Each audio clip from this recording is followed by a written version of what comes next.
Hi అందరికీ, నేను మీ తన్వి. ఎలా ఉన్నారు అందరూ? ఈరోజు ఈ వీడియోలో మా పొలంలో వేసిన వరి నాట్లు చూపించబోతున్నాను.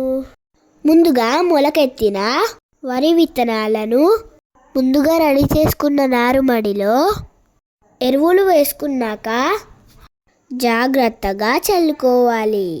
తర్వాత ప్రతిరోజు నారుమడిలో నీళ్లు తీసి మళ్ళీ నీళ్లు పెట్టుకోవాలి. ఇలా చేస్తే నారు తొందరగా పెరుగుతుంది. చూడండి, 5 రోజుల తర్వాత నారు ఎలా పెరిగిందో. ఇలాగే కంటిన్యూ చేస్తూ ఉంటే 15 రోజుల తర్వాత నారు ఇలా పెరుగుతుంది.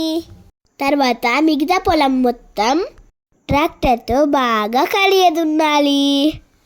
ఒక వారం రోజుల తర్వాత నాటు వేసే పొలం మొత్తం ఇలా గొర్రుతో లెవలింగ్ చేసుకోవాలి. ఎందుకంటే పొలంలో నీళ్లు అంతటా ఒకేలా ఉండాలి. 25 రోజుల నారుని జాగ్రత్తగా వేర్లతో సహా పీకి నాటు వేయడానికి రెడీ చేసుకోవాలి. ఇలా లెవలింగ్ చేసిన పొలం మొత్తం నారుమడిలో నుంచి తీసిన నారు మొత్తం ఇలా అంతటా ఈక్వల్గా పంచుకోవాలి. ఎరువులు కూడా వేసుకోవాలి. తర్వాత మహిళా రైతులందరూ కలిసి పంచిన నారు మొత్తం నాటు వేస్తారు.